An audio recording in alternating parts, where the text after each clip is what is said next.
स्वागतं स्वागतं स्वागतं स्वागतं स्वागतं स्वागतं स्वागतं स्वागतं स्वागतं स्वागतं स्वागतं स्वागतं स्वागतं स्वागतं।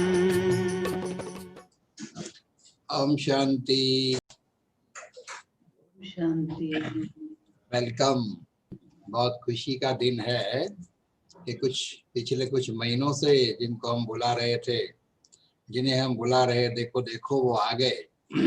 तो बहुत समय से आपका इंतजार था, आपके अनुभवों को सुनने की प्यास थी, वो आज प्यास ड्रामानुसार बुझने वाली है। लेकिन भाई और बहनों, वो प्यास आज के एक सेशन में बुझने वाली नहीं है, क्योंकि हमारे आदरणीय बहन जी का अनुभव जो है वो बड़ा विस्तार पूर्वक का है। यहाँ तक के शीतला देवी का जैसे कहेंगे पार्ट है, उग्रवादियों को भी योग बल से शांत किया है, अपने सेवाओं से शांत किया है। तो उग्रवाद को शांत करने वाली शीतला देवी नहीं तो और कौन हो सकती है। तो ऐसी प्यारी मीठी प्यारी शीतला देवी का इस सभा में बहुत बहुत स्वागत है। तो जरूरत पड़ने पे हम 2 या 3 सेशन भी करेंगे, लेकिन हम ये चाहेंगे कि आप अपना जो अनुभव है, इतनी सुंदर अनुभूतियां हैं इस जीवन मार्ग की आपकी, वो हमें विस्तार पूर्वक सुनाए। इसमें जरा भी आप कंजूसी न करें। बाबा ने इकोनॉमी सिखाई है, लेकिन इस काम में तो इकोनॉमी नहीं करना आप, ठीक है। ये हमारी आपके प्रति आशा या उम्मीद है। तो भले आप शुरू करें। ओम शांति। शांति। ओम शांति। ओम शांति। हमारे आदरणीय मिनेश भाई और डॉक्टर भाई, चंपा बहन, हम तो YouTube के माध्यम से आप सबसे बहुत परिचित हो चुके हैं, और सारे बड़ौदा परिवार, बाबा के बच्चे, तो आप सबसे मिलकर आज हमें बहुत बहुत बहुत खुशी हो रही है। आपने जो ये इनिशिएटिव लिया है, ये सारे विश्व की बहनें भाई बाबा के विशेष अनन्य रत्नों को आपने एक माला में पिरो दिया और इस मंच पर लाके आपने खड़ा किया, जिस मंच से उनके जीवन की भागवत कथाएं सबको सुनने को मिल रही है। और मैं समझती हूँ ये तो सारे ब्राह्मण परिवार में, न केवल भारत लेकिन विश्व के भिन्न भिन्न जगहों से भी भाई बहनें सुनते हैं और बहुत लाभ उठाते हैं। जैसे हमें भी एक दिन अचानक ही YouTube में मिला और हमने सुना तो इतना अच्छा लगा। तब से लेकर ये प्रोग्राम हम इतना हो सके मिस नहीं करते हैं क्योंकि एक एक बच्चों की जीवन की कथाएं, कहानियां, वो भी बाबा के साथ की, यही तो सच्चे भागवत हैं। भक्ति मार्ग में भागवत की कहानियां कितनी प्रसिद्ध हैं। उसमें श्री कृष्ण के साथ गोपियों की कहानियां आती हैं, और खास करके भगवान के साथ की प्रेम की कहानियां हैं। वह उन कहानियों को सुनने के लिए लोग 7-7 दिन, 10-10 दिन, महीना महीना का भागवत रखते हैं, भागवत सप्ताह रखते हैं, और उन कहानियों को बड़े प्रेम पूर्वक बैठ के सुनते हैं। सुनाने वाले भी बहुत सुंदर उसमें रस डाल डाल करके सुनाते हैं, और सुनने वाले भी इतना प्रेम विभोर हो जाते हैं कि उनके आंखों से आंसू बहने लग जाते हैं।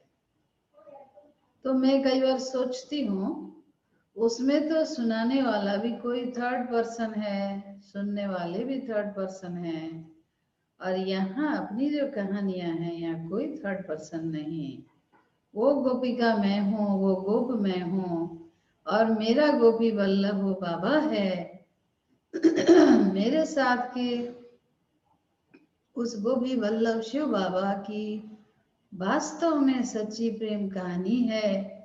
तो ये कहानी सुनाते हुए हर गोपी को, हर गोपिका को बड़ी खुशी होती है, और जो दूसरे गोपिकाएं सुनते हैं वो भी उसी ताल में, उसी सुर में, उसी लय में, उसी छंद में नाचने लग जाते हैं। तो भविष्य में तो हम सब गोपियों के रूप में कहानी सुनेंगे, लेकिन अभी ये कहानी सुनने का मौका हमें मिला है।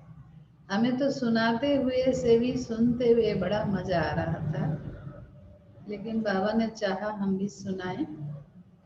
तो मिनेश भाई ने एक दिन अचानक फोन किया, तो हमें खुशी हुई। तो आज हम भी अपने इस संगम युगी जीवन की, बाबा के साथ की वो प्रेम की कहानियां आप सबको सुनाने जा रहे हैं। और मैं समझती हूँ हमारी इस कहानी के पन्ने पन्ने में एक बाबा का ही नाम लिखा हुआ है। तो कहानी शुरू होती है 1979 से। 1979 में हमें बाबा का ज्ञान प्राप्त हुआ आसाम के तेजपुर शहर में, जहाँ हमारा जन्म हुआ था। तो हम वहाँ रहते थे, और 1979 में हमारे आसपास में, बहुत दूर में नहीं, 1-1.5 किलोमीटर की दूरी पर सेंटर खुल गया था। वो सेंटर आसाम के, इस लोअर आसाम का पहला सेंटर था, और उसमें कई भाई बहने जाने लगे थे। हमारे उधर के आसपास के भी कई लोग जाने लगे थे। हमें इतना संदेश नहीं मिला, लेकिन जब मिला तो बहुत एकाएक इतना अच्छा लगा। और उससे पहले मैं ये कहूँगी, इस ज्ञान को प्राप्त करने से पहले मुझ आत्मा में भगवान की बहुत खोज थी। मतलब मैं आत्मा शायद भक्ति पूरी कर चुकी थी पिछले जन्म में ही। इस जन्म में तो खास भक्ति करनी नहीं पड़ी, लेकिन बहुत सुंदर भक्ति प्रधान हमारा परिवार था, जिसमें रोज गीता पाठ होता था। शाम को गीता के श्लोक के ऊपर प्रार्थना होती थी, उच्चारण होता था। उस उम्र में ही मेरे को गीता के श्लोक कंठस्थ हो चुके थे। तब मेरी उम्र थी 10 साल। परंतु उससे पहले ही मैं कई बार गीता की बात, श्रीमद् भगवत गीता की बातों को लेकर, श्री कृष्ण को लेकर के, भगवान को लेकर के बहुत प्रश्न करती थी, लेकिन इसका सेटिस्फैक्टरी जवाब नहीं मुझे मिलता था। लेकिन एक दिन मेरे मन में आया कि आज तो मुझे फैसला करना है कि ये गीता ज्ञान किसने दिया। उस दिन मैंने अपने पेरेंट्स को, अपने बड़ों को बड़ा तंग किया, एक ही बात पूछ के कि गीता ज्ञान किसने दिया? क्या ये ज्ञान लड़ाई करने के लिए दिया है? पांडव और कौरवों को लड़ने की आज्ञा क्यों दी? तो हमारे पिताजी कहने लगे, माताजी कहने लगे कि कौरव तो दुष्ट थे, कौरव तो खराब थे, इसलिए उनको लड़ना मारना जरूरी था, इसलिए पांडव को ये आज्ञा दिया। लेकिन मेरा विवेक कहता था कि ऐसा नहीं हो सकता, क्योंकि भगवान तो सबका पिता होता है, सबका गार्जियन होता है, न्यायकारी होता है। तो न्यायकारी जो होता है या पिता होता है, वो अपने किसी बच्चे को मारने की आज्ञा कैसे देगा? समझो कोई बाप का 2 बेटा दुष्ट है, इसको मार दो, ये तो कह नहीं सकता। तो भगवान ने या श्री कृष्ण ने कौरवों को मारने के लिए क्यों पांडवों को लड़ाई करने के लिए कहा? इस बात को लेकर के मैं उस दिन एकदम अड़ गई थी। और मैंने क्या किया कि आंगन में, हमारे घर के आंगन में कृष्ण लिखा, एक छोटे से कोई ईंट के टुकड़े से मैंने कृष्ण लिखा, और मैंने सब बड़ों को बुलाया और कहा कि आज मुझे फैसला बताओ कि या तो ये लड़ाई करने के लिए भगवान ने नहीं कहा, और या फिर अगर कहा तो ये भगवान जो है, कृष्ण जो है, ये भगवान नहीं है, ये कोई दुष्ट पुरुष है। ऐसा जब बोला तो उन्होंने कहा नहीं नहीं ऐसा नहीं कहो, अनर्थ होगा, पाप लग जाएगा। मैंने कहा नहीं, मुझे बताओ इसका फैसला। और मैंने जोर जोर से चिल्लाया। जब वो लोग जवाब नहीं दे सके तो मैंने ही जवाब दिया, कहा कि ये भगवान नहीं है। तो कृष्ण लिख के उसके ऊपर ऐसे ऐसे क्रॉस डाला, बार बार काटा। मैंने कहा ये भगवान नहीं है, नहीं है, लड़ाई करने के लिए क्यों कहता, मैं मान नहीं सकती। मतलब कि मेरे अंदर ये विचार उस समय, उस उम्र में, तब शायद मेरी उम्र 8 साढ़े 8 साल की थी। तो जब ये मैंने किया तो मुझे लगा कि कुछ सही किया मैंने, गलत नहीं किया। तो बस इसके कुछ दिन बाद, कुछ महीनों या साल के बाद, हम लोग के उधर आसपास में किसी एक रिलेटिव के घर में वो लोग सेंटर में जाने लगे थे, तो उनके घर में ये ब्रह्मा कुमारी का प्रोग्राम रखा और उस दिन सबको निमंत्रण दिया और लोग इकट्ठे हुए। तो हमारी भी माता जी उस कार्यक्रम में गई थी। हम तो बच्चे थे, पता नहीं कैसे खेलते खेलते वहां पहुंच गए। शाम का समय था और मैंने जब देखा तो वहां एक कमरे में शाम का समय लाल बत्ती जल रही थी, बाकी रोशनी नहीं था, खाली लाल बत्ती की रोशनी थी। और 3 सफेद कपड़े पहनी हुई 3 दीदियां, 3 देवियां ऐसे सामने बैठ करके सबको दृष्टि दे रही थी। तो जब ये दृश्य मैंने देखा, मुझे पता नहीं कुछ फीलिंग हुआ और मैं भी कैसे कैसे उस भीड़ में घुस गई और मैं सबके तरफ देख रही थी। कोई कुछ नहीं बोल रहा है, क्यों? सामने जो बैठे वो भी नहीं बोल रहे हैं, लेकिन केवल देख रहे हैं। देखने में क्या देख रही थी, उनकी आंखों से जैसे बल्ब जल रही थी। तो उन 3 दीदियों में से एक हमारी दीदी, बड़ी दीदी शीला दीदी थी और 2 कोई और दीदियां थे। उनके आंखों से जैसे बल्ब जल रही थी, रोशनी निकल रही थी और मेरी भी नजर उनकी नजर में पड़ी। तो ऐसा नजर में कुछ हुआ, क्लिक हो गया। मैं नजर हटा नहीं पा रही थी, मुझे कुछ गहरी शांति का अनुभव हुआ। और शायद उसी दिन बाबा ने मेरी बुद्धि का ताला खोला। मुझे अनुभव हुआ कि ये लोग कौन हैं, ये लोग जो भी हों, कहाँ से आए हैं, क्या करते हैं, कुछ भी पता नहीं, लेकिन इससे जो शांति का एक अद्भुत वाइब्रेशन आ रहा था, मुझे लगा ये लोग कौन है और क्या करते हैं, मुझे भी बड़े होकर यही करना है। मैं बड़े होकर इनके जैसा ही बनूंगी, मुझे पता करना होगा कि ये कौन है, क्या है। तो देखिए, फर्स्ट कहते हैं love at the first sight, मतलब पहली दर्शन में ही बाबा ने मुझे जैसे अपना बना लिया। मुझ आत्मा ने भी कुछ समझ लिया और मेरा लक्ष्य तय हो गया। मैंने सोच लिया कि यही मुझे बनना है। और वो जो संकल्प उस दिन उत्पन्न हुआ, इस संकल्प में कभी भी कोई परिवर्तन नहीं हुआ। दिया जो जला, ये दिया कभी हिला भी नहीं, एकदम स्थिर लक्ष्य लेकर के मैं आगे बढ़ी। इस दृश्य के कुछ दिनों बाद फिर प्रदर्शनी हुई हम लोग के उधर आसपास। हम लोग के माताजी जिस स्कूल में पढ़ाते थे, उस स्कूल में एग्जीबिशन था। तो सवेरे के टाइम एग्जीबिशन का उद्घाटन था, सभी टीचर को बुलाया गया, वो भी गई। उद्घाटन देखा, प्रदर्शनी देखा, उनको अच्छा लगा। आके हम लोग को बताया प्रदर्शनी शुरू हो रहा है, आप लोग भी शाम को जाना देखने। तो हम लोग कुछ बच्चे और आस पास के और बच्चे और पास की एक आंटी के साथ शाम को गए।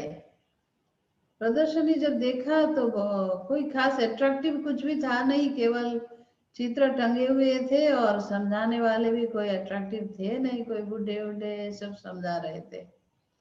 तो हम लोग के पल्ले पड़ी एक बुढ़ी माता, वो हम लोग के ग्रुप को समझा रही थी।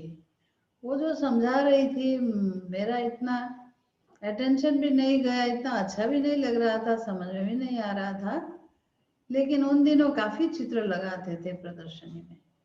समझाते समझाते जब वो ये गीता का भगवान वाला चित्र पर ले गई, उसमें यही था कि गीता में वर्णित युद्ध ये हिंसक नहीं था, ये अहिंसक था। गीता में वर्णित युद्ध वास्तव में कोई खून खराबा वाला युद्ध नहीं था, ये तो ज्ञान और अज्ञान का लड़ाई था। और वास्तव में भगवान जो है वो तो निराकार है, वो ज्ञान दे करके ज्ञान के अस्त्र शस्त्रों से लड़ना सिखाते हैं। ये ज्ञान कृष्ण ने नहीं दिया, परमात्मा कृष्ण नहीं है, परमात्मा तो निराकार है। बस ये बात जो उन्होंने समझाई ना, मुझे इतना जच गया, क्योंकि मैं अंदर से यही बात सोचती थी और मेरे दिल को ये बात बिल्कुल लग गई। और मैंने कहा बस बस बस यही मुझे चाहिए था, यहाँ मुझे सच्चाई मिल गई। तो दिल ने माना कि ये संस्था जो है इसमें कुछ सच्चाई जरूर है। एक सच्चाई मिली, माना शायद और भी सच्चाई हो, मुझे इसके अंदर जाना होगा और जानना होगा।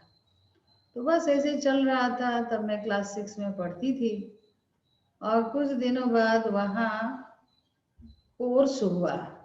उस कोर्स में कुछ माताएं जाकर कोर्स करने लगी। हमारी माता जी ने भी 7 दिन का कोर्स किया। एक बहन जी ने आकर कोर्स कराया। तो कोर्स के 7 दिन तक तो मैं गई नहीं, लेकिन रोज माता जी आके कुछ कुछ सुनाती थी कि आज ऐसा बताया, आज ये बताया, थोड़ी थोड़ी बात सुनाती थी। और थोड़ी थोड़ी बात जब मेरे कान में जाता था, मुझे कुछ सोच चल जाते थे, समझ में नहीं भी आए लेकिन सोच चलता था क्या बोला। फिर अंतिम दिन आया तो कहने लगी कल तो हम लोग को मुरली सुनाएंगे, मुरली सुनाएंगे। मैंने कहा अच्छा मुरली सुनाएंगे, माने बांसुरी बजाएंगे, मैं तो जरूर जाऊंगी। तो उस दिन मैं गई देखने, और जब पहुंची तो देखा कोई बांसुरी तो बजा नहीं रहे, कागज पढ़ रहे हैं। कागज पढ़ना पूरा हुआ, मैं भी देखती रही। और उसके बाद एक बॉक्स खोल करके मिठाई बांटने लगी, माना टोली देने लगी। तो टोली देखकर बच्चे थे ना, मैं भी उनके पास जाके हाथ फैलाया। जब मुझे देखा, माता जी ने कहा अरे तुम आ गई। तो बहन जी से परिचय कराया कि ये मेरी बेटी है। बहन जी ने कहा नहीं आपकी बेटी नहीं है। माता जी कहती मेरी बेटी है, और वो कहती नहीं नहीं आपकी बेटी नहीं है। ऐसे 2-3 बार माता जी भी आश्चर्य हो गई कि बोलती नहीं मेरी बेटी है, वो बहन जी बोलती नहीं आपकी नहीं है। फिर बहन जी ने कहा ये तो शिव बाबा की बेटी है, शिव बाबा की बच्ची, इसको सेंटर पर ले आना। और उन्होंने ऐसे पकड़ के प्यार किया। तो बस उसमें भी आत्मा को कुछ बहुत खोया हुआ बहुत कुछ जैसे मिल गया। इसके बाद तो हम भी सेंटर जाने लगे, कोर्स हुआ। और माता जी को तो शुरू से बहुत लगन लग गई, एकदम नशे वाली गोपिका थी। और हम भी जाते थे, सुनते थे, लेकिन हम हर बात को थोड़ा सोचते थे, सोच सोच के उसको समझने की कोशिश करते थे। तो जब हमने कोर्स किया तो माता जी ने बहुत बोल बोल के पिताजी को भी कहा कि बहुत अच्छा आप भी जाइए। बहुत कहने के बाद वो भी गए। मैंने और पिताजी ने एक साथ कोर्स किया। लेकिन हुआ यूं कि 7 दिन के कोर्स के बाद मैं पूरी पूरी बाबा की बनी, और 7 दिन के बाद हमारा पिताजी पूरा पूरा रावण का बन गया। मतलब 7 दिन के कोर्स तो उन्होंने किया, करने के बाद उनकी बुद्धि बिल्कुल घूम गई। ऐसा घूम गया बुद्धि, जो वो तो रावण के पक्के पक्के इंस्ट्रूमेंट बन गए। इसके कारण क्या हुआ कि उन्होंने हम लोग को सख्त मना कर दिया, वहां नहीं जाना। और ब्रह्मा कुमार इसका नाम भी नहीं लेना। तो ये देखिए विघन आया, और ये विघन 12 साल तक लड़ाई चली। ये लड़ाई बड़ी तेज लड़ाई थी, क्योंकि इधर हम गोपिका, माता जी भी एकदम दीवानी बाबा की, और हमारे 2 भाई थे, वो भी बाबा के ज्ञान को मानते थे छोटे। तो हम लोग सभी पांडव ग्रुप में आ गए और पिताजी वो कौरव ग्रुप में आ गए। और वो बिल्कुल सख्त मना करते थे, और बहुत उनको भड़काने वाले लोग भी उस समय बहुत मिल जाते थे, कुछ न कुछ उल्टी बातें सुना देते थे, जिसके कारण उनको उनके मत वाले, रावण के मत वाले बहुत लोग मिल गए। तो कहते हैं ना, कौरवों की बहुत बड़ी सेना, पांडवों की सेना बड़ी छोटी होती है, ऐसा हमने देखा। तो हम छोटे छोटे बच्चे और माताजी हम सबको लेकर के कैसे ज्ञान में चली, ये अद्भुत एक कहानी है। छुप छुप के बहुत ही उन्होंने विरोध किया, बहुत ही जितना हो सके उन्होंने हर प्रकार से रोका और हर प्रकार से माताजी को पनिशमेंट दिया, और ताकि वो बाबा का घर जाना छोड़े, इस ज्ञान को छोड़े। लेकिन जितना भी उन्होंने हमें रोका, उतना ही फोर्सफुल्ली हम लोग आगे बढ़े। और क्या था कि स्कूल जाते समय रास्ते में ही सेंटर होता था, जिसके कारण मैं तो हर दिन स्कूल जाने के रास्ते में पहले सेंटर जाती थी, थोड़ा मुरली पढ़ती, थोड़ा बाबा को याद करती, फिर स्कूल जाती थी। आते समय फिर सेंटर आती थी और थोड़ा सा मुरली सुन के, या फिर कोई और माताएं आती तो थोड़ा सुना लेती थी मैं, फिर मैं घर आती थी। और या कुछ सेवा हो तो थोड़ा थोड़ा सेवा मैं करती थी, परंतु सेंटर जाना बंद नहीं किया। लेकिन पिताजी का ये था कि सेंटर गए ये मालूम पड़ेगा तो उस दिन तो उनका उग्र रूप धारण हो जाएगा। और कभी कभी तो हम पकड़े भी जाते थे, थोड़ा देरी हो जाती थी तो पकड़े जाते थे। इस प्रकार से ये दास्तान चलता रहा। और माताजी ने भी, माताजी के स्कूल के नज़दीक ही था सेंटर, तो दोपहर के रिसेस टाइम पर वो सेंटर में चली जाती थी, मुरली सुनती थी। और माता ने सोचा मैं तो बंधन में हूँ, बांधीली हूँ, मैं क्या सेवा करूँ। तो उन्होंने बाबा की किताबें ट्रांसलेट करना शुरू किया। उस समय आसाम में आसामीज भाषा में बाबा की किताबें नहीं छपी थी, शुरू ही हुआ था सेवा।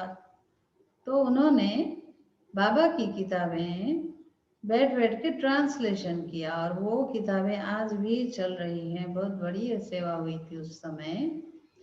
तो बाबा की पढ़ाई को बहुत प्यार से पढ़ती थी, और बाबा की बातों को बहुत, एक एक बात को पालन करने, धारण करने की बड़ी वो अटेंशन रखती थी। और सारा काम खत्म करके वो रात को देरी तक बैठ बैठ कर भी करके भी मुरली पढ़ती है, लिखती, ऐसा करती रहती थी। और मैं तो बाबा को बहुत प्यार करती थी, लेकिन सारी मुरली पढ़ूं इतना मेरा धीरज नहीं था, जिसके कारण मैं केवल सार धारणा और वो ऊपर और नीचे का इतना ही पढ़ती थी। एक दिन क्या हुआ, माताजी बहुत देरी तक रात को पढ़ रही थी मुरली, और मैं अपने एग्जाम के लिए पढ़ाई कर रही थी। तो मैंने कहा माताजी को कि आपको भी एग्जाम देना है क्या, क्यों इतना पढ़ रही हो, इतना मेहनत क्यों कर रही हो, सो जाओ ना। उन्होंने देही अभिमानी स्थिति में होंगी, गंभीरता से मेरे तरफ देख करके कहा कि ये तो भगवान की मुरली है। ये मुरली संगम पर जो बहुत अच्छी तरह पढ़ाई करेगा, रेगुलर पढ़ाई करेगा, वो तो सतयुग में श्री कृष्ण की मुरली सुन पाएगा, श्री कृष्ण का सखी सखा बन के जन्म लेगा। इतनी सी बात उन्होंने कही। मुझे ये नहीं कहा कि आप भी पढ़ो, नहीं। जब उन्होंने कहा कि जो यहाँ पर अच्छी तरह मुरली पढ़ेगा, सुनेगा, वही श्री कृष्ण का मुरली सुन पाएगा, उसका सखा बन के जन्म लेगा, ये बात मेरे को लग गई। मेरे को लगा, अच्छा इसका मतलब आप तो बहुत अच्छी तरह मुरली पढ़ती हो, आप कृष्ण का सखा बन के जन्म लेंगी, सखी बन के जन्म लेंगी, और मेरा क्या होगा। ठीक है, आज से मैं भी पढ़ूंगी, फिर देखती हूँ क्या होता है। तो तब से लेकर मैं पूरी मुरली पढ़ने लगी। हालांकि मुरली पूरी पढ़ने में मुझे बहुत इंटरेस्ट तो नहीं आता था, व्यक्त वाणियाँ बहुत अच्छी लगती थी, लेकिन उस समय दादी जानकी जी के पोस्ट आते थे, दादी जानकी जी के क्लासेस की पोस्ट आती थी सेंटर पर। और हमारी जो बहन जी थी वो, मैं जब जाती थी तो वो दादी जी का पोस्ट खोलने के लिए हमको देती थी, पढ़ने के लिए देती थी। वो 1 पेज का होता था, 1 पेज का होने के कारण छोटा था तो मैं पढ़ लेती थी। और बहन जी कहती थी मुझे पढ़ के सुनाओ, तो मुझे लगता था उनको सुनाना है, इसलिए मैं पढ़ती थी। ऐसे करके पढ़ते पढ़ते मुझे बहुत इंटरेस्ट आ गया। फिर उन्होंने देखा कि इसको ये चीज़ अच्छा लगता है, इसलिए उन्होंने जब भी पोस्ट आता था वो पोस्ट खोलती नहीं थी, बाकी पोस्ट वो खोलती थी और ये पोस्ट वो रख देती। और जिस दिन मैं सेंटर में आती और वो पोस्ट आता, कहती कविता ये दादी जानकी के क्लास की पोस्ट आई है और मैंने खोली नहीं है ये पोस्ट, ये तुम खोलोगी इसलिए मैंने रखा है। तो मैं सोचती थी अच्छा मैं भी कुछ हूँ, मेरे लिए रखा जाता है, बहुत अच्छी बात। तो मैं खोलती थी, खोलने के बाद मैं देखती थी, फिर बहन जी कहती अच्छा पढ़ो तो क्या लिखा है इसमें। तो उनको सुनाने के वास्ते मैं उसको पढ़ती, रीडिंग करती थी। रीडिंग करते करते उसका मुझे रस मिलने लग गया और उसके रस से धीरे धीरे मैं बाबा की मुरली के अंदर के रस को भी समझने लग गई। तब मेरे भी विचार में आया कि अच्छा इतनी अच्छी ऊंची ज्ञान की बात है, मैं कैसे सबको दूं, मैं कैसे सेवा करूं। तो मुझे लगा कि हमें स्कूल में ये सेवा करना चाहिए। तो स्कूल में तो तब मैं क्लास 7 में 8 में किस में पढ़ती थी, बाबा ने मुझे बहुत अच्छा तरीका सिखाया कि सवेरे स्कूल शुरू होने से पहले जो प्रेयर असेंबली होता है ना, उसमें सभी बच्चे इकट्ठे होते हैं, खड़े होते हैं और प्रेयर होता है। प्रेयर के बाद हमारे स्कूल में ये सिस्टम था कि कोई न कोई एक स्टूडेंट को बुलाया जाता था, वो आकर के मंच में खड़े हो जाता था और कुछ वाणियाँ सुनाता था, किसी महापुरुषों की या कोई बड़े लोगों की, महान आत्माओं की कोई वाणी सुनाता था। तो मुझे लगा कि मुझे किसी महान आत्मा की वाणी नहीं सुनानी, मुझे तो परमात्मा की वाणी सुनानी है, यही तो मौका मिला मुझे। तो मैं रोज रोज बाबा की मुरली के कुछ पॉइंट्स निकाल के अच्छी तरह सजा के ले जाती थी और जब ये मुझे मौका मिलता था मैं खड़े होकर के बाबा की वाणी सबको सुनाती थी। मुझे बहुत खुशी मिलती थी। उन सबको समझ में आता था या नहीं आता था, लेकिन मुझे बहुत खुशी मिलती थी कि मैंने बाबा की बात सबको सुनाया। और इस प्रकार से जब मैं बाबा की बातें सुनाने लगी तो सारे स्कूल में टीचर्स सबको पसंद आने लगा और आगे चल करके वो दूसरे स्टूडेंट्स को इतना बुलाते नहीं थे, मेरे को ही बुलाते थे और वो मंच मेरे लिए पक्का हो गया कि रोज मुझे ही सुनाने का मौका दिया गया। मैंने कहा थैंक्स बाबा। तो मैं अपने आप अपने अंदर ही बाबा से बात करती थी कि वाह बाबा, इस स्कूल में 2000 बच्चे पढ़ते हैं, इन 2000 बच्चों के अंदर एक बच्चा जो है ना, एक स्टूडेंट जो है ना, वो अति अति भाग्यवान है। वो कौन है? वो कौन है जो भगवान की नजरों में है? वो कौन है? ऐसे मैं अपने आप को प्रश्न करती थी और मैं अपने आप को जवाब देती थी कि वो मैं हूँ, मैं हूँ, वो मैं हूँ। ऐसा कह कह के मैं अपने आपको पीठ थपथपाती थी, मैं अपने आप को शाबाश करती थी कि वाह, इतने सारे स्टूडेंट्स के अंदर एक तो भगवान का प्यारा है, जिनको भगवान पालना करते हैं, जिसने भगवान को पहचाना है। ये मैं सोचती थी और बहुत खुश होती थी। और मैं उस समय सभी स्टूडेंट्स को आत्मिक रूप में देखने का अभ्यास करती थी। सचमुच मुझे लाइन से खड़े सभी स्टूडेंट, सबके मस्तक में आत्मा, ऐसे लगता था कि मैं दीपावली के दीप को देख रही हूँ। दीपावली में जैसे लाइन लाइन सजाए हुए दीपक रखे होते हैं, तो लाइन लाइन खड़े सभी दीपक हैं और बाबा उन सब के ऊपर शांति बरसा रहे हैं, प्रेम बरसा रहे हैं। मुझे ऐसा बहुत अच्छा फीलिंग्स आता था। तो बाबा मेरे दोस्त के रूप में थे। उस समय मैंने बाबा को बिल्कुल दोस्त के रूप में बहुत गहरा अनुभव किया था। और जैसे जैसे मेरा उम्र बढ़ता गया, उस उम्र के साथ साथ बाबा के साथ का संबंध मेरा बहुत गहरा होता गया। बाबा दोस्त, जब मैं स्कूल जाती थी तो पैदल जाना होता था, 2-2.5 किलोमीटर का रास्ता था। मैं जब जाती थी तो कोई और दोस्त के साथ नहीं जाती थी, क्योंकि बातचीत करते हैं वो। मैं अकेले जाती थी और अपने दोस्त के साथ बात करते हुए, वो मेरा बाबा था। बहुत मीठी मीठी बातें बाबा से रूहान मेरी चलती थी। और बाबा मुझे कई बार सृष्टि चक्र का वो सारा चक्र घुमाना सिखाता था। मैं याद करती थी कि आज मैं चल रही हूँ, आज मैं बाबा के साथ ये रूहान कर रही हूँ, ये मेरा प्रेजेंट एक दिन पास्ट हो जाएगा और यही फिर फ्यूचर बनेगा। तो सतयुग में, अभी हम सतयुग को पास्ट समझते हैं, जहाँ देवी देवताएं थे, देवी देवताओं के साथ खेलते थे, तो वो पास्ट भले है लेकिन वो फिर प्रेजेंट बन जाएगा, वहां हम उपस्थित होंगे। मानो वो सारा सतयुग का नजारा हमको एकदम स्पष्ट याद आता था। एक एक युग की बात बुद्धि में स्पष्ट आती थी। वो सब सोचते सोचते मैं ईश्वरीय नशे में चूर होते हुए मैं स्कूल पहुंचती थी, और वहां से आती थी तो फिर उसी ईश्वरीय नशे में मैं आती थी। तो बाबा के साथ मैं खेलती भी थी। देखिए बाबा कैसे साथ निभाता है। जब मैं स्कूल से आके कुछ खा करके रेस्ट करने जाती थी, कई बार नींद आ जाती थी, तो मुझे स्वप्न में बाबा दिखाई देते थे, और वो भी छोटे छोटे रूप में। जैसे जैसे जितनी बड़ी मैं उतनी बड़ी बाबा उतना ही रूप लेकर आते थे। कभी ब्रह्मा बाबा छोटे रूप में, कभी कृष्ण। और मुझे कहते थे, दोस्त चलो खेलने का समय है ना, खेलने चलते हैं। मुझे इतनी खुशी होती थी, और मैं उठती थी। उठने के बाद मुझे ये खुशी होती थी कि मेरे साथ खेलने के लिए कौन आया है। मतलब कि मेरे साथ दोस्त का रिश्ता इतना छोटे में बाबा ने बहुत अच्छा निभाया। और पढ़ाई के समय बिल्कुल टीचर का संबंध कैसे निभाया। जब मैं पढ़ती थी तो मैं बाबा को सामने रखती थी, बाबा आप टीचर हैं, आप पढ़ाइए।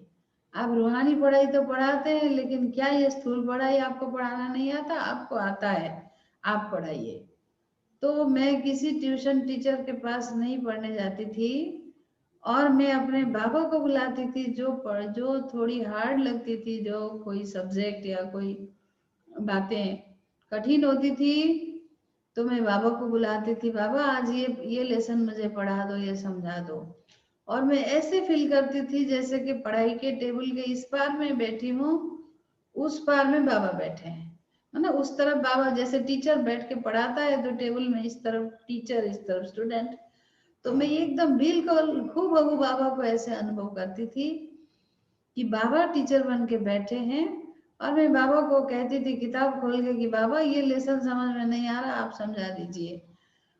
और सचमुच में फील करती थी बाबा लाइन बाय लाइन मुझे समझा रहे हैं, और मैं उन लाइनों के ऊपर नजर डालती थी तो हर बात जैसे स्पष्ट हो जाता था, समझ में आ जाता था। और एक दिन में एक ही बार पढ़ने में वो बुद्धि में बैठ जाता था, और वो कभी मिटता नहीं था, बस सदा के लिए। मतलब मेमोरी बाबा ने इतनी मेरी शार्प कर दी थी। अब रही एग्जाम की बात, जब एग्जाम देने जाते थे तो मैं बाबा को कहती थी, चलो बाबा एग्जाम देने जाना है। और एग्जाम में भी, एग्जाम हॉल के अंदर भी बाबा मेरे साथ आते थे। मैं प्रैक्टिकल अनुभव करती थी। मैं एक बात के बड़े नशे में रहती थी कि दूसरे स्टूडेंट्स के पेरेंट्स तो उन स्टूडेंट्स को लेकर स्कूल के गेट तक ही आ सकते हैं। एग्जाम के समय पर पेरेंट्स को तो अंदर आने नहीं दिया जाता है, तो गेट तक आके छोड़ देते हैं और बच्चे अंदर जाते हैं अकेले। लेकिन एक स्टूडेंट यहाँ पर महाभाग्यवान है, उसके पेरेंट्स तो उसके साथ अंदर भी जा सकते हैं, एग्जाम हॉल के अंदर भी एंट्री कर सकते हैं, एग्जाम लिखते समय भी मदद करते हैं। वो कौन है? वो मैं हूँ। वो मेरा पेरेंट कौन है? वो मेरा बाबा है। ऐसा मैं अनुभव करती थी, और सचमुच अनुभव करती थी। एग्जामिनेशन हॉल के अंदर बाबा मेरे साथ प्रवेश करते हैं। क्वेश्चन पेपर हाथ में आने के बाद मैं कहती, बाबा ये लो क्वेश्चन, ये पेपर है, अब क्या लिखना आप बताओ। हाथ मेरा चलेगा, लिखाएंगे आप। और सचमुच में अनुभव करती थी। बाबा लिखाते थे, इतना अच्छा मेरा पेपर होता था, इतना अच्छा उसका मार्क्स भी हमको सब मिलता था। और जब कभी कोई हार्ड क्वेश्चन आता था तो मैं एक सेकेंड या आधा मिनट के लिए बाबा को याद करती थी तो वो सारी याद आ जाती थी। कोई दिन पढ़ा हुआ, एक दिन पढ़ा हुआ लेसन भी उस समय के लिए हठात मेरे मन में स्मृति में जाग उठता था और मैं उसको पूरा अच्छी तरह लिख सकती थी। इसलिए एक भी क्वेश्चन में कभी छोड़ के नहीं आती थी। इसी प्रकार स्कूल में जो कॉम्पिटिशन्स होते थे, एनुअल कॉम्पिटिशन्स, उन हर कंपटीशन में मैं भाग लेती थी और हर कंपटीशन में बाबा को साथ रखती थी, इसलिए हर कंपटीशन में मुझे प्राइज मिलता था। हर कंपटीशन में मुझे प्राइज मिलता था। एक बार तो ऐसा हुआ कि जितने भी कंपटीशंस थे सारे कंपटीशन में मैंने भाग लिए और सभी कंपटीशन में फर्स्ट ही प्राइज मिला। और उन फर्स्ट मिलने के कारण मुझे best competitor of the year वो अवार्ड भी मिला। इस प्रकार से मुझे बहुत खुशी होती थी कि वाह बाबा, ये किसका कमाल है आपका। तो जो प्राइज मिलता था, जो सर्टिफिकेट्स मिलते थे, वो लाकर मैं बाबा के सेंटर में लाकर बाबा के कमरे में बाबा के सामने रखती थी। कहती थी बाबा ये तो आपका है, आपने दिलाया है, आपने कराया है, इसका श्रेय आपको है, कांग्रेचुलेशन बाबा, बाबा को कहती थी।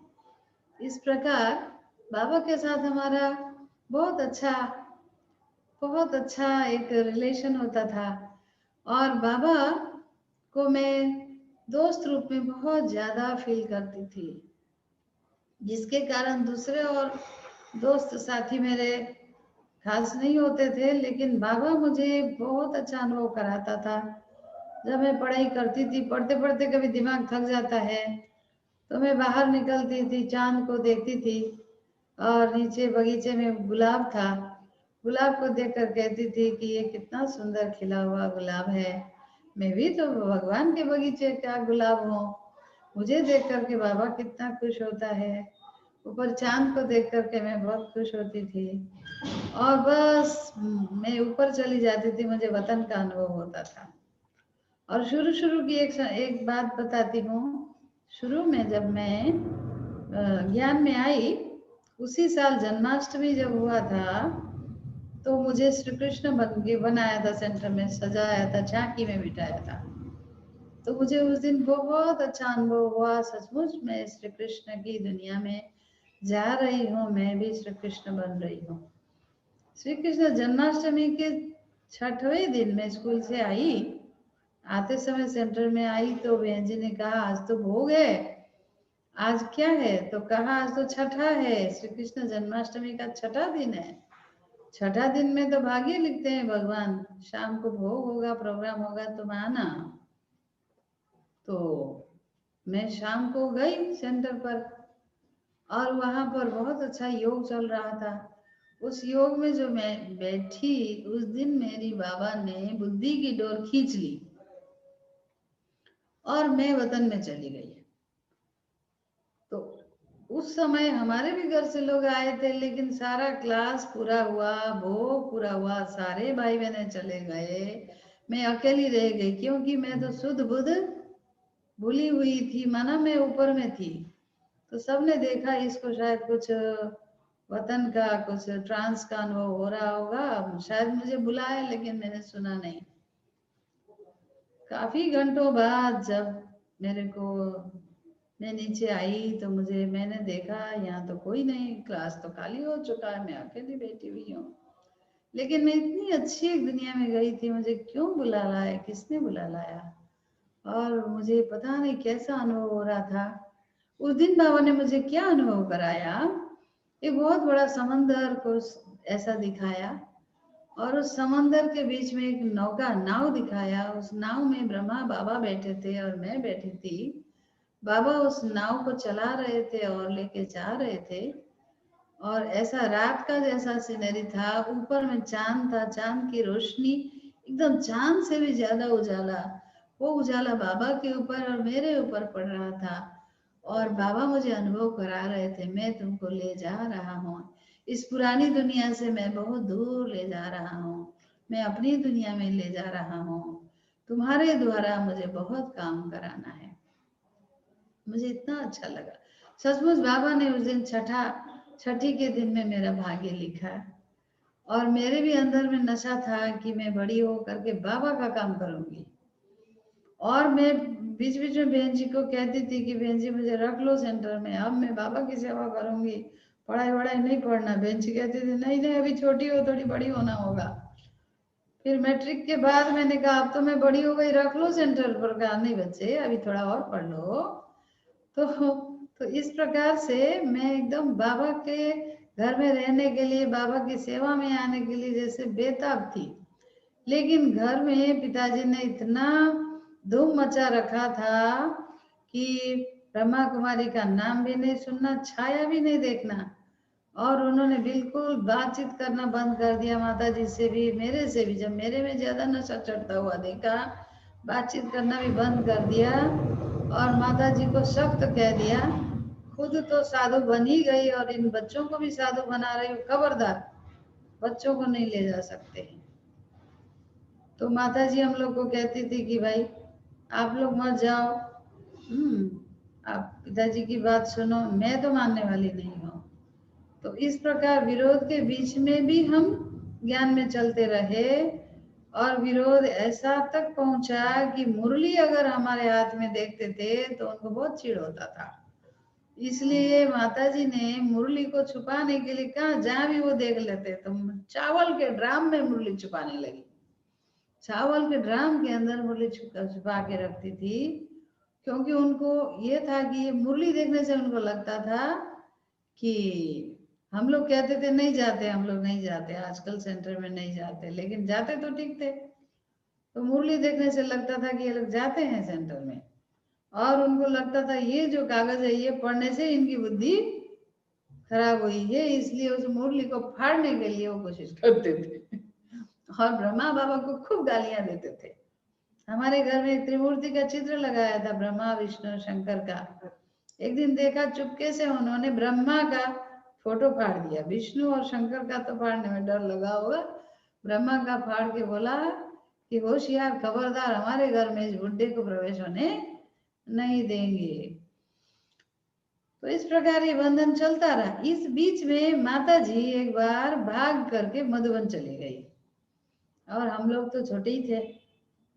माता जी तो रह नहीं सकेंगी, मधुबन जाएंगी किसी प्रकार, और झूठ बोल के ही जाना होता था। उन्होंने मायके जा रही हैं ऐसा कर करके, ऐसा कह करके गई, और कैसे भी हो पिताजी को मालूम तो पड़ गया। मालूम जब पड़ गया, उन्होंने हम लोग को इतना डांटा, इतना धमकी दिया, कहा इस बार आने दो, आने दो, घर के अंदर उसको घुसने नहीं देंगे, प्रवेश करने नहीं देंगे। और सचमुच जब वो वापिस मधुबन से आई बाबा से मिलके, 1985 की बात है, तब तो बाबा एक एक बच्चों से मिलते थे। ये उनकी भाग्य रही जो बाबा से मिल पाई इस प्रकार। और जब वहां से आई मधुबन से, तो उन्होंने सारे रिलेटिव को कान भर करके ऐसा रखा था जैसे कौरव की सभा, और सारे रिलेटिव, हमारे परिवार वाले, बड़े लोग, गार्जियन लोग और समाज के लोग, पंचायत बिठाया। उस पंचायत के बीच में माता जी को बुला करके वहां पर उनकी विचार सभा रखी कि क्यों बिना बताए इस प्रकार मना करने पर भी वहां राजस्थान में वहां गई। तो माता जी पहले तो डर गई थी, हम लोग भी बहुत डर गए, आज पता नहीं क्या होगा, आज तो बहुत बड़ी परीक्षा द्रौपदी को राजसभा में बुलाया, इस प्रकार था। लेकिन शक्ति स्वरूपा बन के उस दिन बाबा ने माता जी को ऐसी शक्ति दी, माता जी ने सबके सामने उनकी सारी बात सुना। सुनने के बाद माता जी ने एक दो बात बोला कि देखिए मैं अपना सारा ड्यूटी, अपना सारा कर्म, अपना सारा जिम्मेवारी निभा करके ज्ञान सुनने के लिए, श्रीमद् भगवद गीता का ज्ञान सुनने के लिए अगर मैं किसी सत्संग में जाती हूँ तो ये मेरा अपराध क्या है, कौन सा अपराध है, आप लोग बताइए। और धर्म तो कोई किसी को भी मान सकता है, एक ही घर में कोई किसी को मान सकता है, किसी को मान सकता है, कोई किसी और को मानता है, ऐसा तो कईयों के परिवार में होता है। इसलिए धर्म की तो फ्रीडम जरूर होनी चाहिए। तो अगर ये फ्रीडम भी हमको नहीं दिया जाता है तो क्या मैं कोई पशु हूँ, जानवर हूँ? इस प्रकार से उन्होंने जवाब दिया। तो जिस जवाब को सुनकर वो पंचायत के लोग सब चुप रह गए। उन्होंने बाद में कहा, इन्होंने जो कहा वो तो ठीक ही कहा, आप ही गलत है। तो पिताजी का मुंह बंद हो गया। लेकिन फिर भी वो अपने तरफ से अपना चलाते रहे। लेकिन खुशी की बात है कि 12 साल तक उन्होंने इस प्रकार लड़ाई की, लेकिन एक दिन इसका विजय हुआ, हम लोग का विजय हुआ, बाबा का विजय हुआ। पिताजी ने मुझे एक दिन बुला करके कहा, सुनो, उनको पढ़ाई में बहुत इंटरेस्ट था, पढ़ाने में। वो सोचते थे कि मुझे बहुत बड़ा आईएएस बनाने के लिए, आईएएस ऑफिसर बनाने की इच्छा थी उनको। और मैं भी पढ़ाई में अच्छी थी तो उनको इसमें रुचि था। लेकिन जब मैं ज्यादा ओम शांति में जाने लगी, उनको लगा अब इसका पढ़ाई खराब हो जाएगा और ये तो गई काम से। तो मैं ब्रह्मा कुमारी बनूंगी, ये बात प्राय में सुनाती थी। एक दिन उन्होंने मुझे बुला करके कहा, सुनो एक बात बोलता हूँ। उस दिन बड़ा गला भर आया, उन्होंने बड़ी गंभीरता से बोला कि मैं तुम्हारा बाप हूँ, मैं तुम्हारा पिता हूँ। अगर पिता के विरुद्ध, पिता के आशीर्वाद लिए बगैर तुम कुछ करना चाहोगी, जीवन में कभी सफल नहीं होगी। जिस भी लाइन में जाओ तुम्हारा जीवन सफल नहीं होगा। क्या पिता का आशीर्वाद तुमको नहीं चाहिए? तो मैंने देखा उस दिन वो बड़े सीरियसली बोल रहे हैं। मेरी भी बुद्धि थोड़ी सी हलचल हो गई। मैंने सोचा है तो पिता है, आशीर्वाद फिर नहीं देगा कभी भी। लेकिन तुरंत मुझे बाबा ने टच कराया। बाबा ने टच करा के मुझे ये बुद्धि दिया कि देखो वो तो तुम्हारा एक जन्म का पिता है और मैं तुम्हारा जन्म जन्म का पिता हूँ, असली पिता हूँ। अब किसकी बात मानेंगी? तो पिताजी ने समझाने के बाद भी मेरी बुद्धि ने मुझे ये डिसीजन दिया कि मेरा जन्म जन्म का असली पिता वो है। वो मुझे क्या कह रहा है मुझे उस बात को मानना चाहिए। और ये पिता जो कह रहा है ये भी मेरा शुभ चिंतक है, लेकिन फिर भी ये तो त्रिकालदर्शी नहीं है, एक कालदर्शी है। और वो पिता जो कुछ कह रहा है उसको पालन करने में इनको क्यों दुख हो रहा है? ये इनकी अज्ञानता है। जिस दिन ये अज्ञानता का पर्दा हट जाएगा तो ये भी सपोर्ट करेगा। मुझे उस दिन के लिए इंतजार करना है, लेकिन मैं अपना अलौकिक पिता, पारलौकिक पिता के मत पर ही मुझे चलना है, चाहे कुछ भी हो जाए दुनिया में। ऐसा मैंने तय किया और उसी आधार से मैं चलती रही। और मैं पढ़ाई के साथ स्कूल कॉलेज जो भी पढ़ाई था उसमें मैं बाबा की सेवाएं भी करती रही। स्कूल से ही कई बार, कॉलेज से ही कई बार मुझे बहन जी लोग बुला लेते थे, आज यहाँ प्रोग्राम है तुमको भाषण करने जाना है। तो मैं आती थी और वहाँ चली जाती थी, सेवा करके आती थी। मुझे बहुत खुशी मिलता था, लेकिन डर रहता था कि कहीं पिताजी को मालूम ना पड़ जाए। तो ऐसे ही करके चैतन्य दुर्गा हमारे इधर होता है, दुर्गा पूजा में चैतन्य झांकी, दुर्गा की झांकी। उस झांकी में हर साल मुझे दुर्गा बनाया जाता था और मुझे डर लगता था कि कहीं पिताजी को मालूम न पड़ जाए। मैं मालूम पड़ने नहीं देती थी। शाम तक तो घर में रहती थी, लेकिन शाम के थोड़ी देर पहले मैं निकल जाती थी सेंटर में। वहाँ मुझे जल्दी जल्दी सजा के ले जाके झांकी में खड़े कर देते थे। और पिताजी भी छोटे भाइयों को लेकर के पूजा देखने, दुर्गा पूजा देखने के लिए सब सारे शहर में बहुत सारे पूजा होते थे, पूजा देखने जाते थे। और जाते जाते इस पंडाल में भी जाते थे, लेकिन कैसे कैसे करके उनकी आंख में शिव बाबा धूल डाल देता था, उनको पता नहीं चलता था कि ये कौन है। और दूसरे दिन जब आपस में बात करते थे भाई लोग के साथ कि दुर्गा देखा, कौन सा अच्छा लगा, ये बातचीत, तो वो कुछ कहते थे तो हमारे भाई लोग उनको जानबूझ करके बोलते थे, पिताजी वो जो चैतन्य दुर्गा था वो आपको कैसा लगा? बोला नहीं, अच्छा ही लगा, वो तो ब्रह्मा कुमारियों ने बनाया है सुना। तो ये तो पता नहीं कोई मॉडल को लाते होंगे बॉम्बे से, ना कहाँ से लाए हैं और उनको खड़ा कराया है सजा करके, ऐसा बोलते थे। उनको शायद किसी ने ये बता दिया, वो यही सोचते थे। और भाई दोनों मेरे तरफ देख देख के चुपचाप हंसते थे और मैं भी हंसती थी। और मैं बाबा को धन्यवाद करती थी कि वाह रे बाबा वाह, उनकी आंखों में कैसा धूल डाल दिया, उनको पता ही नहीं चला, और वो तो मैं ही थी। इस प्रकार से देखिए हर साल ये दुर्गा का पाठ मेरा चलता था। पिताजी देखते भी थे लेकिन पहचानते नहीं थे। और मैं भी जब रात को वापस आती थी घर, तब सब सो जाते थे। पीछे का एक दरवाजा केवल माता जी को बोलती थी खोल के रख देना, और मैं उस दरवाजे से धीरे से प्रवेश करती थी।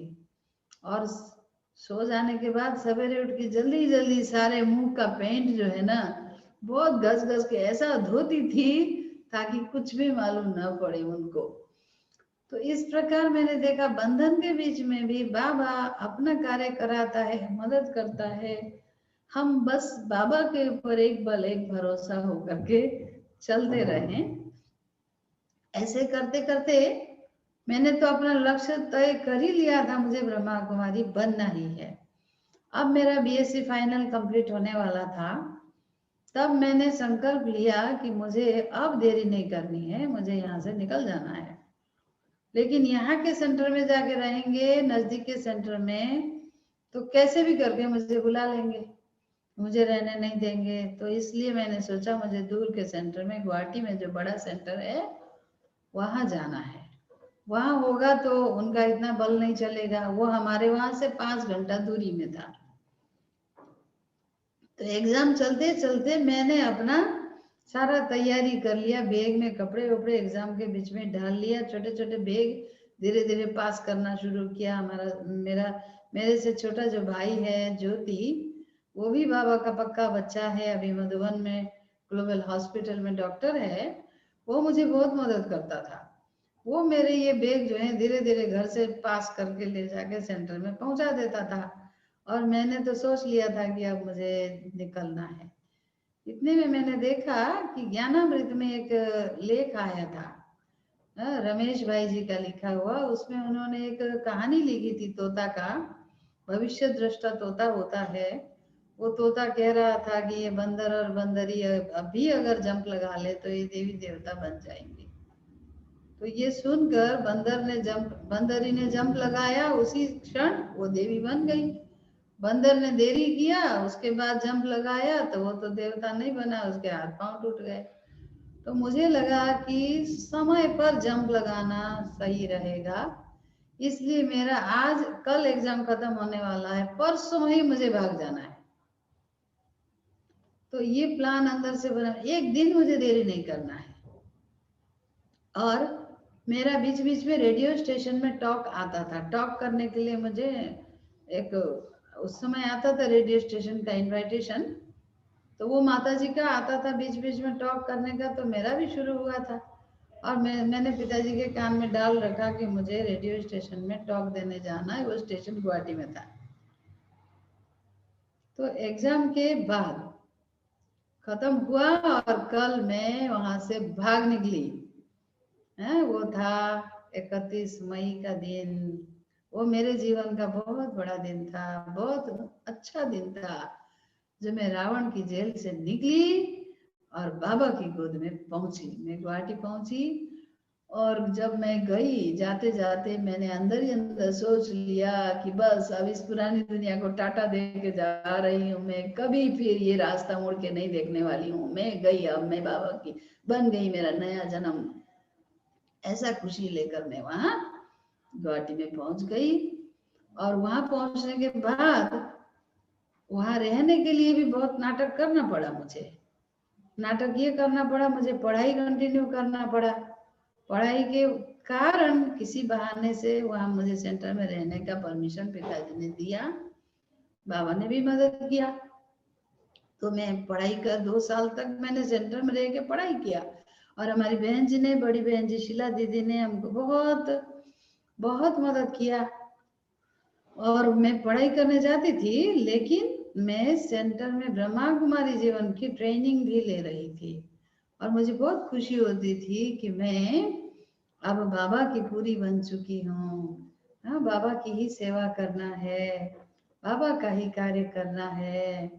देखिए इसी बीच में जब मैं गुवाहाटी में पढ़ रही थी और शुरू के दिन से बहन जी ने कहा देखो सेंटर में रहना है तो फुल ब्रह्मा कुमारी ड्रेस में चलना है, आपको जाना है पढ़ने कॉलेज में तो भी फुल ब्रह्मा कुमारी ड्रेस में जाना है। पहले तो मुझे थोड़ा थोड़ा शर्म भी लगा, देहाभिमान भी आया, और तेजपुर में तो मैं ये फुल ड्रेस में नहीं रह सकती थी क्यों पिताजी देख लेगा, लेकिन यहाँ गुवाहाटी में मुझे देखने वाला कौन, पहचानने वाला कौन, ठीक है मैं सफेद ड्रेस में ही जाने लगी क्लास में और ऐसे आना जाना करती थी। इस बीच में पिताजी को कुछ बीमारी हुई और उस बीमारी के कारण हॉस्पिटल में गुवाहाटी में ही उनको एडमिट होना पड़ा थोड़ा लंबा समय तक। तो जब वो हॉस्पिटल में थे तो मुझे हॉस्पिटल में उनकी देखभाल करने रोज जाना पड़ा। रोज गई तो मैं वहाँ कॉलेज से आई और सीधा हॉस्पिटल गई, उसी सफेद ड्रेस में ब्रह्मा कुमारी ड्रेस में गई, और जिस ड्रेस को वो देख नहीं सकते थे और अभी तो हॉस्पिटल के बेड में थे वो उनको देखना ही पड़ा उनको देखना ही पड़ा, वो देखते रहे कुछ बोल नहीं सके। तब ऐसे करते करते उनकी सेवा किया। सेवा करते करते एक दिन हमारी बहन जी भी आई देखने के लिए। जब बहन जी आई उनके सामने, बहन जी को जब देखा उनको पता नहीं कुछ अनुभव हुआ। बहन जी के चेहरे में उन्होंने दुर्गा देवी, माँ काली, कुछ सरस्वती कुछ देखा। देखने के कारण वो देखते ही रह गए, देखते ही रह गए, उनकी आंखों से आंसू निकले। मैंने पहली बार देखा, इतना हार्डकोर था लेकिन आंसू निकलते हुए। और बहन जी ने भी बड़े प्रेम से अपना रुमाल निकाल करके उनके आंसू को पोंछा और उनके सिर में हाथ रख करके कहा सोम भाई क्यों रोते हो, ठीक हो जाएगा आपका। और सचमुच उस दिन देखिए देवी का वरदान काम करता है कैसा, उनकी बीमारी ठीक हुई, 1 हफ्ते के अंदर उनकी बीमारी ठीक हुई और उनको हॉस्पिटल से रिलीज देने की बात आई। तब बहन जी ने कहा कि हॉस्पिटल से सीधा घर नहीं जाना है, आपको 1 सप्ताह सेंटर में रहना है। जो सेंटर को देख नहीं सकता था और उनको सेंटर में रहने के लिए कह दिया, सेंटर में आइए 1 सप्ताह रहिए, थोड़ी देखभाल आपकी करेंगे, थोड़ी स्ट्रेंथ मिलेगी, फिर घर जाना। तो वो ना नहीं कर सका, तब तो कमजोर था शरीर से, और सचमुच सेंटर में आया। 1 सप्ताह तक रखा, उनकी अच्छी तरह देखभाल किया सबने मिलकर, और ये 1 सप्ताह की पालना ने उनके अंदर के असुर को निधन कर दिया। वो बाबा का बन गया। बस वो बहन जी को तो माँ मानने लगा। उसके बाद जब से घर गया वो सेंटर में जाने लगा, क्लास करने लगा, मुरली सुनने लगा, और बहन जी को बीच बीच में पत्र लिखता था माँ कह करके। तो दूसरी बहनें सब चिढ़ाती थी आपका बेटा ने पत्र लिखा है। तो देखिए उस दिन मुझे कितनी खुशी हुई होगी जिस दिन इस बड़े लड़ाई की क्या हुई है, निर्णायक दौर थी, और कौन जीता, बाबा। और हम तीनों, हम चारों आत्माएं, माता जी, मैं और हमारे 2 भाई, हम लोग सब पांडव, हम लोग ने बहुत सहन किया, लेकिन बाबा ने हम लोग की विजय कराई। इसी बीच में पिताजी को बहुत अच्छा लगा और पिताजी ज्ञान में चलने लगे, मधुबन गए, मधुबन देख के आए तो उनको बहुत नशा चढ़ा। फिर जो मैं कहती थी ब्रह्मा कुमारी बनना है, उन्होंने सपोर्ट किया और वो दोबारा मधुबन गए और दादी जी को, दादी प्रकाश मणि जी को निमंत्रण देकर आए, और सचमुच दादी प्रकाश मणि जी गुवाहाटी में आए और हमारा समर्पण हुआ, और पिताजी ने, माताजी ने अपने हाथों से दादी प्रकाश मणि जी के हाथ में मेरा समर्पण कराया। उस दिन हमारे जीवन का सबसे खुशी का दिन, विजय का दिन था।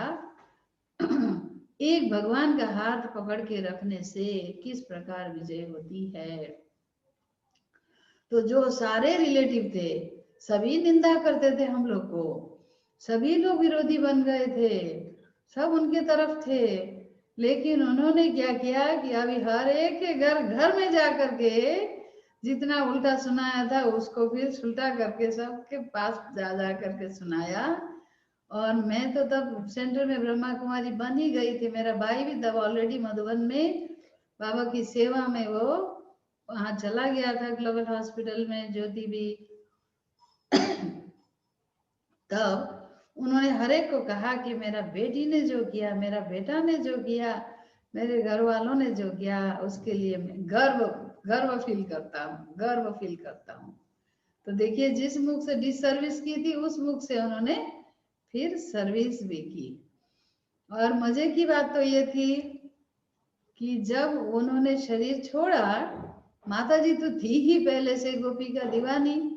उनके शरीर छोड़ने के 1-2 साल बाद माता जी भी आगे यज्ञ में समर्पण हो गई। ये तो बात बहुत बड़ी थी। मैं और ज्योति तो ऑलरेडी बाबा के घर में थे, छोटा भाई घर में था। माता जी ने बड़ी इच्छा किया कि मुझे भी उड़ने दो। कविता लिखती थी, मुझे भी उड़ने के लिए एक आकाश दो, मैं भी अपना पंख फैलाना चाहती हूँ, आकाश में उड़ना चाहती हूँ। तो सचमुच गुवाहाटी में समर्पण सभा हो रहा था। अन्य कई बहनों का समर्पण था दादी निर्मल शांता जी के सामने, और माता जी भी आई और बहन जी ने मंच में बिठा दिया। उनका भी बाकायदे समर्पण समारोह में समर्पण हो गया। तब तक उनकी सर्विस थी, फिर सर्विस भी पूरी की और फिर सेंटर में आ गई। तो वो सेंटर में आ गई और छोटा भाई जो था वो, उसको भी सर्विस मिल गया, वो भी बाबा के घर में आ गया। और जो घर था लौकिक, धीरे धीरे वो उसमें सेंटर खुल गया। अभी वो बाबा का घर बन गया। तो देखिए बाबा ने कैसे, और मैंने देखा कि अगर माताएं निश्चय बुद्धि बन करके चलें, माताएं अगर अपने बच्चों को ज्ञान की पालना दें और ज्ञान की बातों से ही, रूहानी बातों से ही उनकी सब आवश्यकता को पूरी करे, तो उनके अंदर ज्ञान का संस्कार पक्का बैठता है। और माताओं की त्याग, माताओं का सहन, माताओं की तपस्या कभी व्यर्थ नहीं जाता है। तो इसलिए मैं अन्य माताओं को भी ये कहना चाहूंगी, आप अगर चाहते हैं कि आपके बच्चे भी श्रेष्ठ बने, भगवान के विश्व परिवर्तन के कार्य में सहयोगी बने, तो उसके लिए केवल उनको ज्ञान देने से नहीं होगा, ज्ञान की पालना अंदर में कुट कुट के भरना होगा। माताओं की सेक्रीफाइस बहुत बड़ी है, और जो भी ब्रह्मा कुमारी बहनें बनी हैं आज तक, जरूर उनकी माताओं की सेक्रीफाइस, जरूर उनकी माताओं की त्याग और तपस्या इसमें बहुत बड़ी होगी। इसलिए बाबा कहते हैं कि माताओं का मैं गुलाम बन के आया हूँ, माताओं की सेवा करने आया हूँ। सचमुच भारत माता की जय। तो आज तो इस कहानी में समर्पण तक की बात सुनाई, और आगे सेवा के जीवन की कहानी फिर जब समय मिलेगा मैं आप सबके साथ शेयर जरूर करूंगी। मुझे बहुत खुशी है। आप सबको बहुत बहुत धन्यवाद। Thank you. क्या कहे प्यारे भाइयों और बहनों, 3 ताली का सम्मान देना चाहिए, ऐसा नहीं लगता है? तो 3 ताली का सम्मान दो। 1 2 3, 1 2 3, 1 2 3। तो 3 ताली का सम्मान दीदी के प्रति 3 बार। सभी जो सुनने वाले हमारे श्रोता और दर्शक जो है, तो क्या कितना रूहानी नशा है। वो आत्मा कौन है? वो आत्मा मैं हूँ, वो मैं हूँ, वो मैं हूँ। वो वाला मैंपन नहीं, लेकिन शुद्ध नशे वाला मैंपन। एक एक शब्दों में वो प्यार झलकता है, वो प्यार दीदी कहूंगा टपकता है। तो बस हुआ आपको शिव से लव एट फर्स्ट साइट, हुआ आपको शिव से लव एट फर्स्ट साइट। तुरंत हुआ निश्चय कि परमात्मा है निराकार, तुरंत हुआ निश्चय कि परमात्मा है निराकार। यह बात बिल्कुल राइट। आप आत्मा में है कितनी माइट, आप आत्मा में है कितनी माइट के धारणाओं में हमेशा आप रही टाइट। लौकिक पिता से हुई खूब फाइट, लौकिक पिता से हुई खूब फाइट, परंतु आप तो जैसे कि नील गगन में उड़ती ऊंची काइट, उड़ती ऊंची काइट। कविता दीदी हमें भी तो करनी है हासिल कर पुरुषार्थ, कविता दीदी हमें भी तो करनी है हासिल कर पुरुषार्थ। आप जैसी अवस्था की ऊंची हाइट, आप जैसी अवस्था की ऊंची हाइट। तो क्या कहे, जीवन के हर पन्ने पर शिव बाबा का नाम, जीवन के हर पन्ने पर शिव बाबा का नाम। आपका जीवन ही है प्रभु पैगाम, आपका जीवन ही है प्रभु पैगाम। मेरे पास ज्यादा शब्द नहीं है, शब्दों की कमी पड़ जाती है जब आप जैसे वक्ता अनुभव शेयर करते हैं। इसलिए मुझे हमारे दिग्गज डॉक्टर जैन भाई को ही ये माइक अर्पण करना पड़ेगा, ताकि सही संतुलन तरीके से, संतुलित रीति से आपके इतने गहरे अनुभव का एनालिसिस कर पाए। इसमें हमारे बड़े का जरूरत रहेगा। तो डॉक्टर साहब, आप ही अनुभव का एनालिसिस कीजिए। किन शब्दों में देखो सुनाया, दिल खुश हो गया, मैं कहूँगा दिल बाग बाग हो गया। हाँ, तो डॉक्टर साहब। कविता ही लिखी है सुनते सुनते। शांति। कविता बेन ने ऐसी बातें बताई कि मिनेश कुमार ने कविता रच दी, कविता रच दी। अभी कितना अच्छा ये प्रोग्राम रहा। कविता बेन ने तो कमाल कर दिया। अभी भी कुमारी ही लग रही है, क्योंकि उन्होंने अपने कुमारी जीवन की खुमारी दिखाई, कैसे पांडवों ने जीत पाई और कैसे वंडरफुल पार्ट फैमिली का बना। और इस प्रकार से गीता के बाबा को तो पहले दिन ही जान गए, जैसे ही क्लास किया, और गीता ज्ञानदाता परमात्मा है ये निश्चय हो गया। जो दुनिया को समझाने में बहुत माथापच्ची करे तभी भी नहीं समझते हैं, वो बात सेकंड में समझ गए। ये उनकी बुद्धि की कहेंगे कि विशेषता रही, क्योंकि बुद्धिमान हमेशा प्रश्न उत्तर करते हैं और फिर समझते हैं तो बहुत खुशी होती है। तो ऐसे उन्होंने तो स्टार्टिंग से ही समझ लिया। मतलब जरूर उनको ये पढ़ा हुआ होगा कि कृष्ण गीता का भगवान है, लेकिन यहाँ जब ठीक कहा तो तू आत्मा बन गए। और फिर सारे परिवार ने मिलकर कैसे सेवाएं की, और उनके अंदर ये बात सदा रही। आप देखेंगे, आपने देखा भी होगा कि कोई भी बात थी तो उसमें बाबा ने कराया। बस ये उनका नेचुरल रूप रहा कि बाबा ने ही कराया है। परीक्षा में भी पेरेंट्स नहीं जा सकते, लेकिन ये पेरेंट्स बड़ा पावरफुल जो अंदर जाके भी कॉपी करा देते थे। तो कितना अच्छी बात बताई इन्होंने। तो एक एक बात मजे की थी। और भाई का नाम नहीं बताया कविता बेन आपने, डॉक्टर जो है डॉक्टर ज्योति। हाँ, डॉक्टर ज्योति ज्योति। अच्छा, जेठी। हाँ, ज्योति। हाँ, चतुर ज्योति। अच्छा, तो और आपके जो टीचर थी दोनों, उसका नाम भी शीलाबेन का तो बताया बाद में, द्वारका का। निर्मला दीदी बोलना भूल गया। जिन्होंने ऐसे प्यार से आपको प्यार किया हाँ, था ना, वो आपने बताया ना। तो देखो, बाबा ने ऐसे ऐसे टीचर भी दिए जो इनको कितनी मदद की। वो द्वारका शीलाबेन ने भी इनके पिताजी को सारा परिवर्तन का वंडरफुल पार्ट उस समय बना, जब उन्होंने दवाखाने से घर पे बुलाया, बाबा के अपने घर में बुला लिया। तो ये भी कितनी ऊंची सेवा हो गई। तो हर सेकंड देखते हैं कि कैसे बाबा बच्चों को संभालते हैं। जिस बच्चों में लगन है उनको बाबा पूरा पालना करते हैं। हर सेकंड मदद की है, ये आपके अनुभव से निखरता है। तो सब भाई बहन सुनकर एक रस सुन रहे थे, और ये सिलसिला अनुभव का बहुत सेवा करता है। तो इसीलिए आपको बहुत बहुत धन्यवाद और शुक्रिया है। आप अभी तो बड़े हो तो शुक्रिया कहते हैं, और कुमारी हो तो धन्यवाद देते हैं। तो बहुत अच्छा लगा। में मेला हुआ था उस टाइम, तो आप छोटे होंगे, हम भी छोटे थे। हाँ जी, बहुत हाँ साल जी। पहले कलकत्ता गए थे मेले में। ओहो, अच्छा सब अच्छा जगह मेला होता था ना, सब जगह जाते थे। अच्छा। सब जगह इतना बाबा के बच्चे बन गए।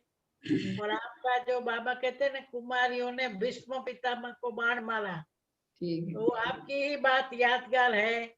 है।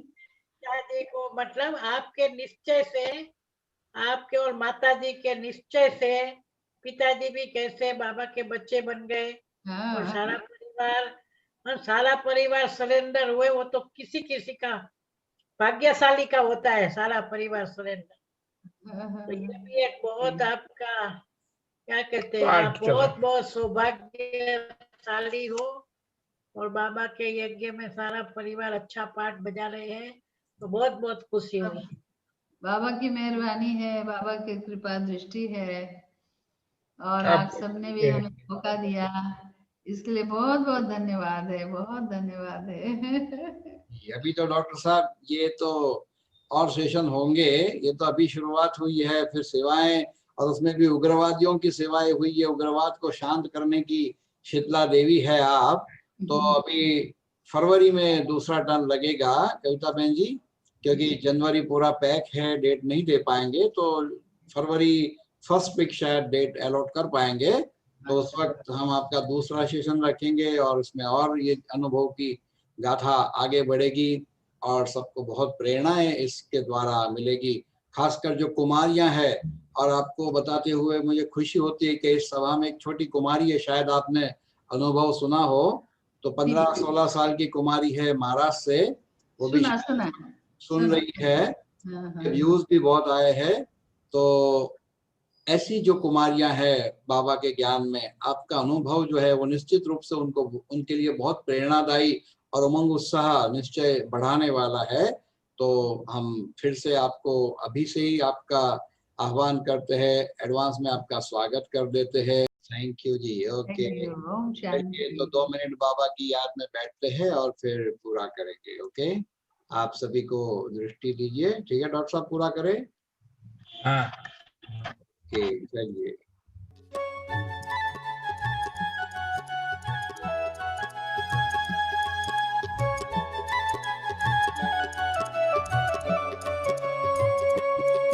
तुम आने वाले सतयुग की महारानी हो, तुम आने वाले सतयुग की महारानी हो, तुम आने वाले सतयुग की महारानी हो, तुम आने वाले सतयुग की महारानी हो, तुम आने वाले सतयुग की महारानी हो। कर दो कल्याण, कर दो कल्याण, तुम कल्याणी हो,